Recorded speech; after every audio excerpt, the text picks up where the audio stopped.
Welcome to The Explainer. Today, we're diving right into a true, impartial documentary approach to uncover the real story behind, well, one of the most recognizable faces in modern history.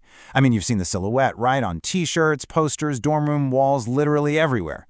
But who was the actual man behind the myth? Because beneath that trendy pop culture image is a deeply polarized, incredibly complex, and fiercely debated piece of history. We're not here to tell you what to think. We're just going to lay out the raw facts, the arguments, and the dramatic events that shaped his life and his massive legacy. To get to the truth, we really have to start with the question that still violently divides people today. Was Ernesto Che Guevara a heroic champion of the poor or a ruthless warlord who left a massive trail of repression? We're talking about a guy who started out as a highly privileged medical student in Argentina and somehow transformed into a global revolutionary icon. And, depending on who you ask, a notorious terrorist. So to understand how that radical transformation actually happened, we've got to look at the world he stepped into. Okay, let's rewind to the early 1950s. Che ditches his very comfortable upper-middle-class life for this legendary motorcycle journey across rural Latin America. And what he saw out on the road, it completely shattered his worldview. He witnessed rampant poverty, disease, and just crushing inequality. You see, even though European colonialism had technically ended, wealthy elites still hoarded almost all the resources. American corporations were buying up huge tracts of land originally taken from indigenous people and just leaving it uncultivated to control market prices, while locals were literally starving. This visceral, eye-opening trip convinced him that handing out medicine wasn't enough. Saving the continent, in his eyes, required violent, total revolution. Then, in 1953, he gets to Guatemala, and this is the major catalyst. He sees a democratically elected government under President Jacobo Arbenz trying to pass progressive reforms, basically redistributing that empty corporate land back to starving peasants and actually compensating the wealthy owners. But those democratic hopes, swiftly crushed by a CIA-sponsored military coup. The newly installed military claimed they were just protecting the hemisphere from communism and defending private property. But for Che, this was a stark revelation. He genuinely believed that elite global powers would just use the fear of communism as a convenient excuse to protect corporate profits, no matter the human cost. For him, this one event proved that peaceful, democratic change was, well, absolutely impossible. Taking those harsh lessons from Guatemala, he flees to Mexico, meets Fidel Castro, and they set their sights on Cuba. Now, if you imagine this history playing out like a stark 2D animation, you can really visualize the intense contrast of 1950s Cuba. Fulgencio Batista's brutal regime had turned Havana into this corrupt, luxury playground for wealthy foreigners and the mob. Meanwhile, the actual everyday Cuban population was stuck in desperate poverty. And Batista kept his power through sheer terror, slaughtering thousands in massive police crackdowns. So Che and Castro pitched their grueling guerrilla rebellion as a literal life-or-death fight to free the island from a violent dictator. And here's the thing, this wasn't just rebel propaganda. Even the US president at the time, John F. Kennedy, openly acknowledged how horrific things were in Cuba. He literally called Batista's regime the worst example of economic colonization, humiliation, and exploitation in the world. That context is absolutely crucial, right? It explains exactly why this initial revolution wasn't some fringe movement. It had massive, overwhelming popular momentum. The Cuban people were pushed to the absolute brink and were desperate for a complete overhaul. But when we dig into the historical record, a deeply unsettling duality emerges during Che's time as a guerrilla commander. On one hand, you've got these intense revolutionary ideals. He's helping impoverished peasants build clinics and schools in the mountains, teaching them to read, and famously reciting poetry around the campfire. Sounds inspiring, right? But on the other hand, you have the harsh reality of his lethal discipline. He unleashed a terrifying reign of terror, ruthlessly executing suspected spies, deserters, and political dissenters. Most notoriously, he oversaw the firing squads at the La Cabaña fortress.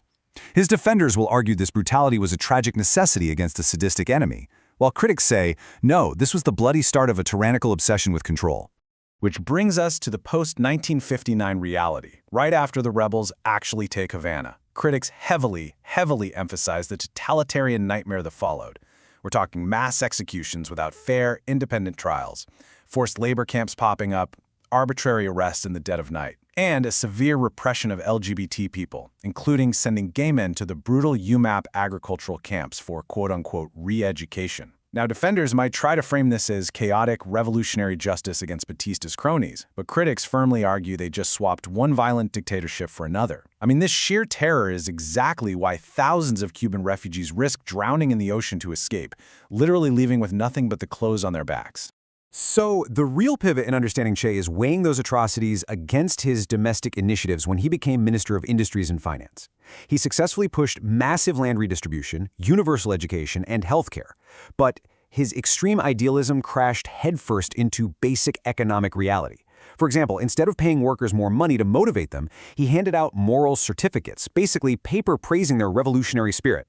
Unsurprisingly, replacing paychecks with certificates caused massive, paralyzing drops in national productivity and pretty much drove the Cuban economy straight into the ground. Yet, despite those devastating economic failures, supporters point to one undeniable, monumental success: 96%. Che organized these massive volunteer literacy brigades, sending thousands of educated city kids out into the most remote, impoverished corners of the countryside to teach peasants how to read. And it worked. Because of those focused campaigns, Cuba's literacy rate absolutely skyrocketed to 96%. It is a genuine, monumental achievement in public education that completely transformed the country, and it remains one of the highest in the world today. But, as always with this history, there's a heavy counterweight. What good is knowing how to read if the government meticulously controls everything you're legally allowed to read? Because Che also oversaw the complete suppression of press freedom in Cuba. He infamously declared independent newspapers were just instruments of the oligarchy. This iron-fisted policy let the new government strictly control information, effectively turning a beautiful educational triumph into a chilling, permanent tool for state indoctrination. So let's look at his final years. At his core, Che was a restless guerrilla fighter, not a desk bureaucrat, so he leaves Cuba to export the revolution globally. But these campaigns, full of dangerous escalation and staggering failure. He famously urged Castro to host Soviet nuclear weapons, a massive, reckless gamble that sparked the Cuban Missile Crisis and literally brought the world to the brink of nuclear destruction. After that, he failed miserably to rally rebels in the Congo. And finally, going completely against Soviet advice, he headed to Bolivia in 1967. Isolated in the jungle, failing to win over the locals, he was tracked down, captured, and executed by the Bolivian military, who were getting direct intelligence from the CIA. After his execution in 1967, his remains were secretly hidden by government forces for 30 years. But his story obviously didn't end in that unmarked grave. Like he once proclaimed himself, the revolution is immortal. When news of his death broke, people mourned him in capital cities across the globe. No matter the profound economic disasters or the brutal atrocities tied to his name, his defiant story, his iconic image, and those famous words would inspire generations of young, idealistic activists who were captivated by his absolute, fatal commitment to his cause. And that leaves us with this incredibly intense paradox today. On one side, his face is a completely commodified, trendy pop culture symbol of rebellion. For folks who never had to live under his regime, he represents this romantic idea of fighting for a more just world. But on the flip side, for the thousands of Cubans who survived the firing squads and forced labor camps, he is a deeply traumatizing villain. To them, he's a violent, authoritarian dictator who ruined their home and permanently fractured their families. We'll end this explainer with the profound question this history really puts on trial. When we look back at complex, blood-stained historical figures like Che Guevara, how do we actually evaluate them? Do we judge them by the justice and equality they so passionately fought for, or by the brutal realities and lasting repression they left behind? It's a heavy question for sure, and there's no easy answer. But understanding the real, unfiltered story is the absolutely crucial first step. Thanks for joining me on this explainer, and remember to always keep questioning the history around you.